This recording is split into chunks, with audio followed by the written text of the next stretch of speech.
Jumlah mangsa banjir di Sarawak catat peningkatan lebih 1,000 orang.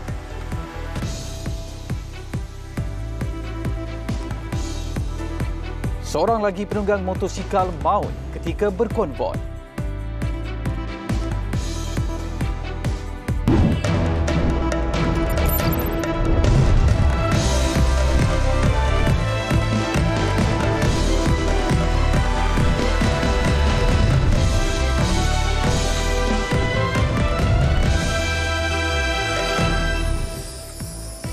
Assalamualaikum dan salam sejahtera. Jumlah mangsa banjir di Sarawak terus mencatatkan peningkatan dengan lebih 1,000 penduduk ditempatkan di 8 pusat pemindahan sementara PPS. Jawatan Kuasa Pengurusan Bencana Negeri Sarawak memaklumkan seramai 1,193 mangsa membabitkan 367 keluarga terpaksa berlindung di PPS. Daerah Kuching menyaksikan 5 PPS dibuka. Antaranya Dewan Arpiang Kampung Sinar Budi Baru, Dewan Masyarakat Setapok Sekolah Jenis Kebangsaan Cina Chunghua Batu Kawa, SJKC Chunghua Sungai Tengah dan Dewan Taman Maliha. Di Bau pula 2 PPS dibuka membabitkan Balai Raya Kampung Senibong dan Dewan Kampung Segung. Manakala di Lundu pula Sekolah Kebangsaan SK Pasir Tengah. Sungai di daerah Serian dan Sungai Salimbi di Sibu mencatatkan paras air tahap bahaya.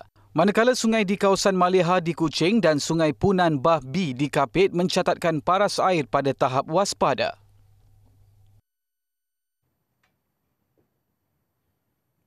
Raja Norway Raja Harald ke-5 selamat menjalani prosedur implan perentak jantung di Hospital Sultanah Maliha di Pulau Langkawi, Kedah semalam. Menurut kenyataan rasmi kerabat diraja Norway, prosedur itu dijalankan berikutan kadar denyutan jantung baginda yang lemah seperti yang disahkan oleh doktor peribadi. Keputusan mengenai prosedur itu dibuat semalam dan ia dikatakan berjaya dengan baginda dalam keadaan baik tetapi masih memerlukan rehat. Implan perentak jantung itu membolehkan baginda untuk berangkat pulang ke Norway dengan lebih selamat. Media sebelum ini melaporkan Raja Harald ke-5 sedang menerima rawatan di Hospital Sultanah Maliha selepas gering ketika bercuti di Malaysia. Baginda dijadual menyambung semula tugas rasmi pada 8 Mac dan baginda dijadual bertemu ahli kabinet di Istana Diraja di Oslo.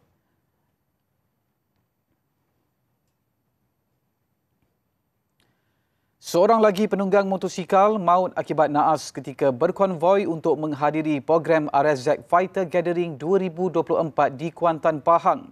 Mangsa Muhammad Syarfi Sukri, 21 tahun, maut selepas motosikal ditungganginya bergesel dengan lori dan tercampak di tengah lebuh raya. Ketua Polis Daerah Maran, DSP Muhammad Zamri Muhammad Zabir berkata, kemalangan berlaku kira-kira jam 8.10 pagi semalam di kilometer 156.9 Lebuh Raya Pantai Timur LPT1 arah ke Kuantan dekat Maran. Ketika kejadian, mangsa menyertai konvoi membabitkan 10 motosikal dari Petaling Jaya, Selangor. Akibat kemalangan itu, mangsa tercampak ke atas jalan dan meninggal dunia di tempat kejadian. Pagi kemarin, seorang peniaga pasar malam di Kuala Kangsar, Perak terbunuh selepas motosikal ditungganginya terbabas dan merempuh besi penghadang lebuh raya di kilometer 166.6 LPT1 dekat Susur Keluar Maran. Kemalangan berlaku ketika mangsa berkonvoi bersama 13 rakan dari Kuala Kangsar ke Kuantan juga untuk menyertai program RSZ Fighter Gathering 2024 di Kuantan. Sementara itu, mendekati golongan muda dan mendidik menjadi pengguna jalan raya berdisiplin. Pengerusi Jawatan Kuasa Komunikasi Multimedia, Belia Sukan dan Badan-Badan Bukan Kerajaan Pahang, Fazli Muhammad Kamal berkata, agenda itu antara tujuan penganjuran RSZ Fighter Gathering Kuantan 2024. Katanya, program julung kali dianjurkan itu mendapat sambutan luar jangkaan dengan kehadiran 50,000 peminat sukan permotoran dari seluruh negara. Ia sekaligus membantu menjana ekonomi penduduk serta merancang industri pelancongan tempatan.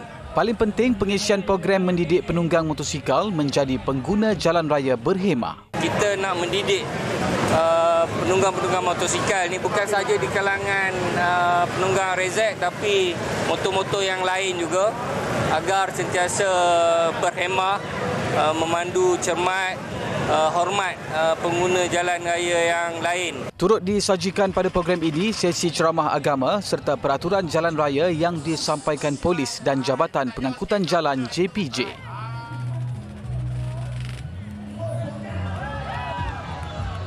Sementara itu, seorang mekanik Muhammad Hidayat Ali menjadi pengunjung bertuah selepas memenangi cabutan nombor bertuah dan membawa pulang sebuah motosikal berkuasa besar. Allah rasa bang. Tak percaya Betul ke tidak? Betul ke tidak? Takut salah satu angka. Malu kata. Tapi alhamdulillah rezeki tu ada.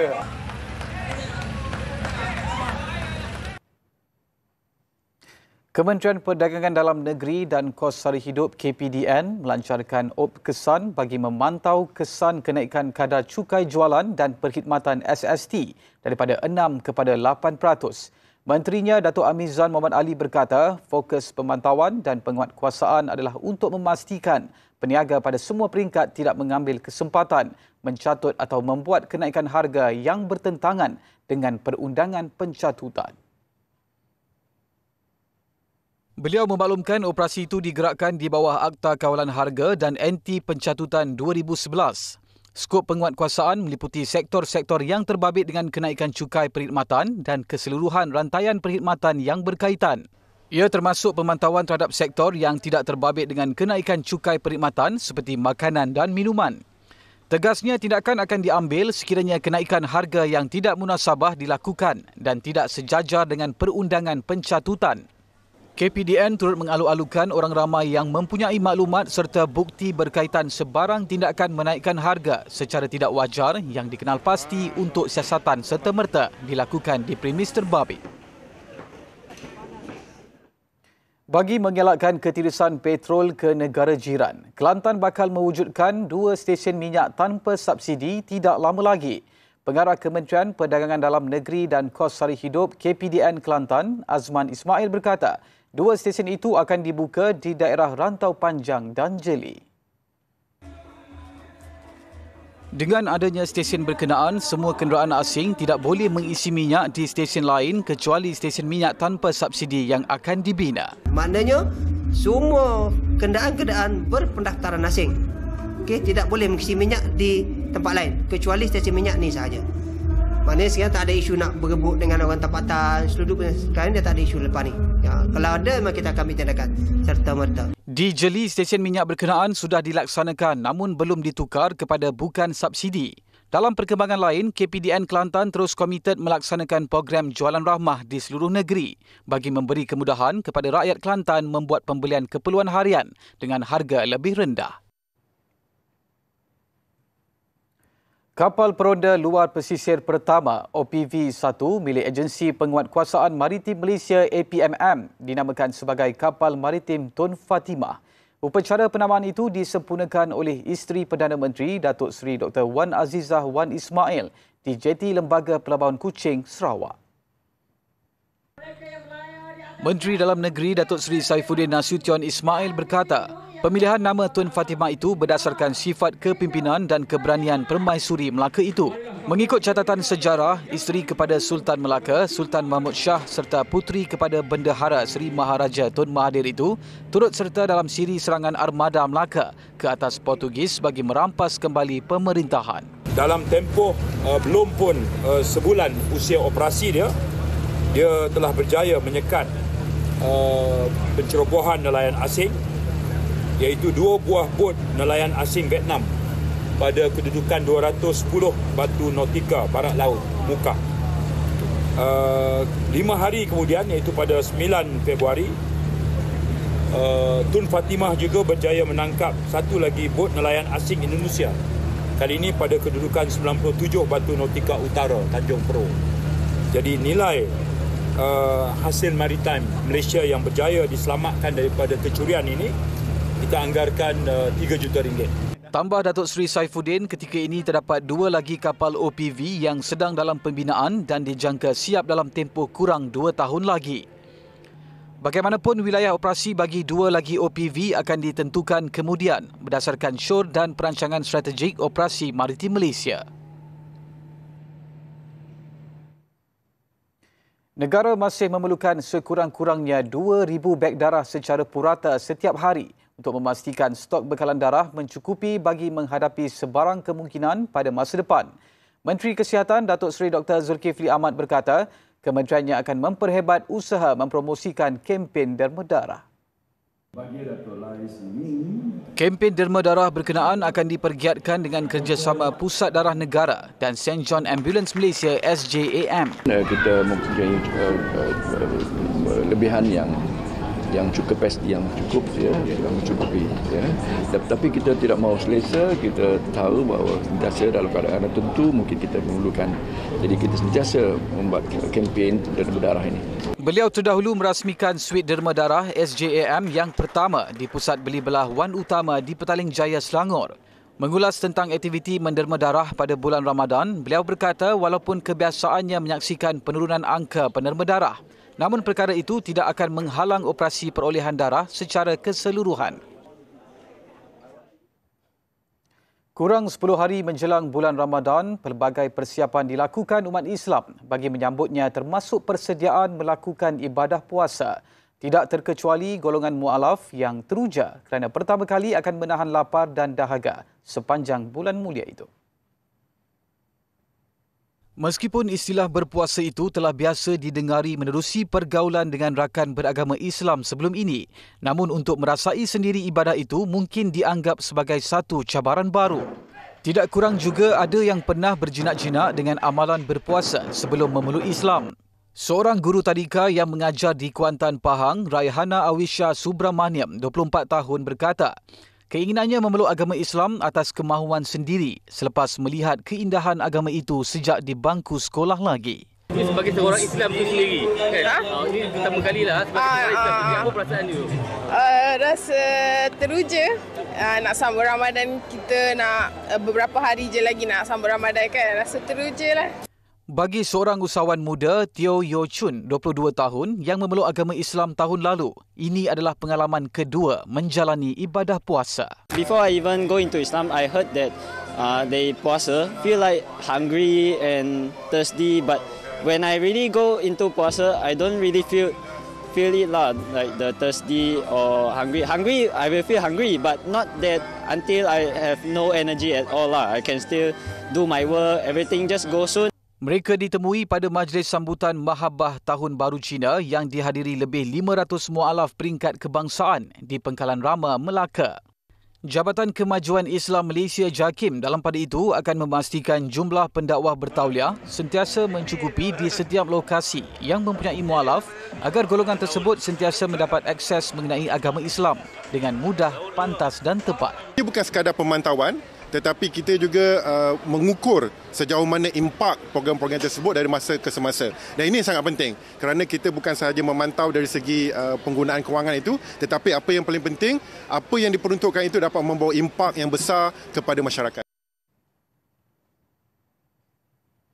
Insiden kenderaan terjunam dari parkir bertingkat di Ibu Negara kemarin perlu dilihat daripada pelbagai sudut bagi mengenal pasti punca kejadian berlaku. Keadaan infrastruktur kawasan, letak kereta dan sikap pemandu juga menjadi komponen penting kepada kejadian yang mampu meragut nyawa. Kejadian kenderaan terjunam dari tempat letak kereta bangunan bertingkat bukan kes yang baru didengari di negara ini. Pada tahun 2020, seorang warga emas maut apabila kenderaan dipandunya terbabas dan terjatuh dari tingkat 3 tempat letak kereta sebuah apartmen di Ibu Negara. Baru-baru ini kejadian sama berlaku membabitkan seorang wanita yang nyaris maut apabila kenderaannya terjunam dari tingkat 1 sebuah bangunan. Pakar pengurusan fasiliti dan keselamatan bangunan berkata, keadaan infrastruktur tempat letak kereta yang tidak diselenggara mampu mengundang risiko keselamatan kepada pengguna. Pemeriksaan berkala perlu dilakukan oleh pemilik bangunan melalui syarikat pengurusan bangunan atau kontraktor yang dilantik. Juga boleh menggunakan khidmat profesional seperti jurukor bangunan, pihak jurutera dari segi melihat kestabilan dan juga struktur bagi parking bertingkat tersebut. Jadi dengan pelantikan tersebut, ia dapat mengenal pasti elemen keselamatan di parking bertingkat sama ada berada dalam keadaan baik dan juga untuk seperti visibility ataupun amaran bahaya. Jadi melihat juga dari segi halangan laluan dan sebagainya. Tambahnya, struktur tembok berdinding juga perlu diberikan perhatian untuk memastikan ia berada dalam keadaan yang kukuh. Selain itu, elemen keselamatan tambahan di ruang parkir bertingkat juga perlu ada seperti bumper getah dan penghadang besi bagi mengelakkan risiko kenderaan terjunam. Pakar otomotif dan keselamatan jalan raya pula berpandangan pemanduan dengan kelajuan yang tinggi, terutama di kawasan parkir bertingkat, mampu merobohkan dinding terutama yang dibina dari batu bata apabila dirempuh. Kenapa kereta itu boleh terjun? Sedangkan kenderaan yang mana masuk flyover ataupun bergerak di dalam tingkat ke tingkat, mesti ada selekur yang sentiasa perlu dikawal. Kenapa tak gunakan brake? Sedangkan pada kereta semua ada handbrake, brake tangan. Kenapa kita gunakan dua brake dalam satu masa? Dia boleh berhenti. Kenapa boleh tak? Ini adalah akibat kurang daripada panik. Manusia yang panik. Nak tekan brake, tekan minyak, terus lantai, terus ke bayar dan terus rempuk tembok dan jatuh. Selain itu, katanya faktor kenderaan juga perlu diambil kira seperti keadaan tayar dan brek yang berada dalam keadaan yang tidak memuaskan. Justru penyelenggaraan kenderaan perlu dilakukan secara berkala bagi memastikan ia berada pada tahap optimum.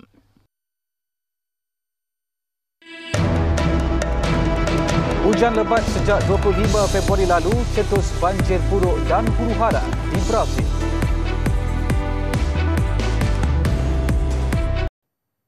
Luar negara, Presiden Ukraine Volodymyr Zelensky menggesa Barat untuk segera menghantar lebih banyak sistem pertahanan udara susulan gelombang peluru berpandu, drone dan serangan artileri Rusia mengorbankan sekurang-kurangnya 11 orang.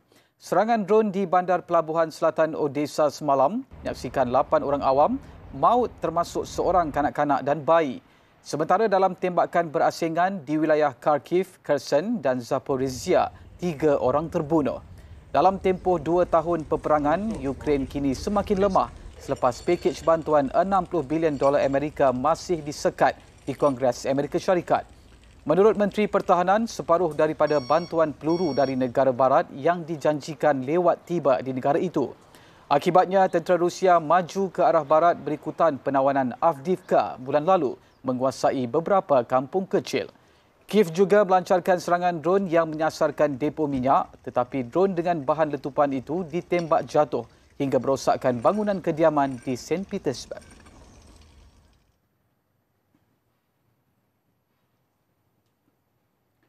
Hujan lebat sejak 25 Februari lalu mencetuskan banjir buruk dan huru-hara di Brazil.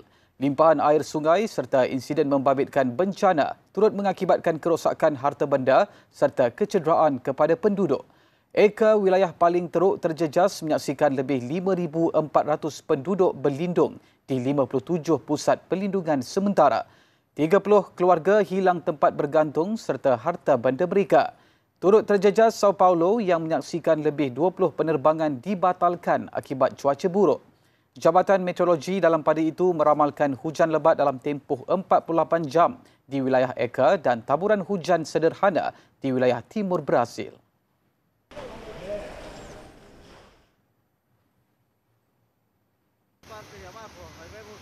Utara Peru dilanda banjir kilat susulan hujan lebat dan ribut yang melanda wilayah itu. Beberapa sungai di daerah Piura melimpah ke penempatan penduduk. Pada masa sama, beberapa kawasan juga terputus hubungan.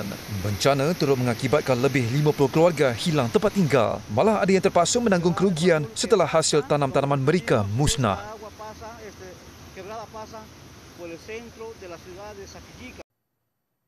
Beralih ke perkembangan sukan.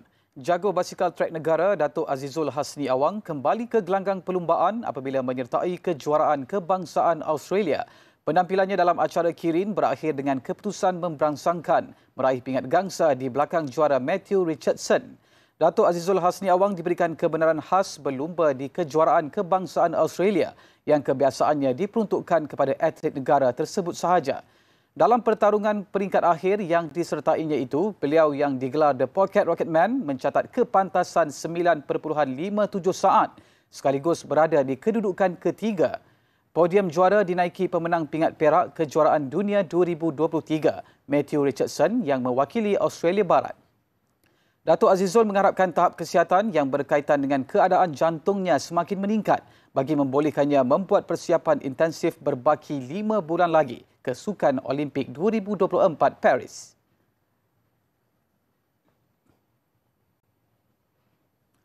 Saingan Liga Premier Futsal Malaysia MPFL 2024 diteruskan dengan aksi ketiga minggu ini. Menyaksikan Johor Darul Takzim, JDT terus menjarakkan jurang mata di persada Liga selepas menewaskan Shah Alam City 4-1.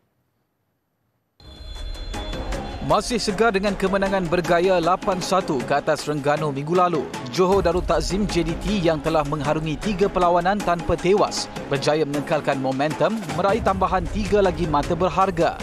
Skuad Harimau Selatan tidak perlu menunggu lama untuk membuka tirai jaringan seawal minit pertama menerusi pemain import Kayo Caesar.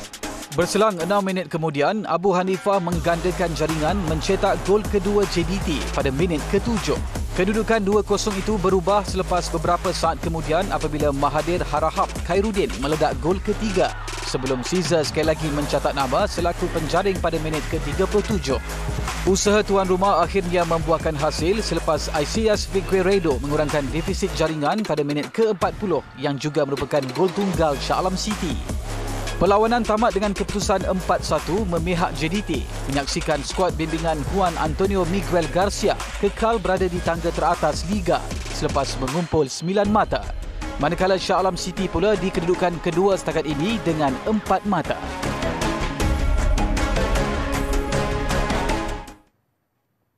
Sagan Tosu merakam kemenangan pertama Liga J di Jepun selepas menjadikan Consadole Sapporo sebagai mangsa dengan keputusan 4-0. Sagan Tosu dan Consadole Sapporo turun dalam perlawanan kedua Liga J dengan kedua-duanya gagal meraih 3 mata penuh di tugasan sulung. Marcelo Ryan menceriakan penyokong tuan rumah apabila mencatat nama sebagai penjaring gol pembukaan di minit ke-14. Pelawat mendapat peluang keemasan menyamakan keadaan selepas bola didapati terkena tangan lawan dalam kotak penalti. Menyaksikan VAR memutuskan penalti kepada Consadole Sapporo. Percubaan Yuya Asono minit ke-34 itu dapat dibaca Park Il-gyum bolehkan separuh masa pertama kekal 1-0. Nasib malang barisan Mihailo Petrovic berterusan selepas rehat gara-gara terpaksa beraksi 10 orang pemain akibat Toya Nakamura yang dibuang padang minit ke-56. Vinicius Araujo kemudian menyempurnakan penalti tuan rumah minit ke-64 sebelum Daihachi Okamura tertampan bola ke gawang sendiri memberikan gol ketiga Sagan Tosu. Di masa kecederaan, Wataru Hamada tampil melengkapkan kemenangan bergaya 4-0 tuan rumah membolehkan mereka memungut 3 mata pertama musim ini.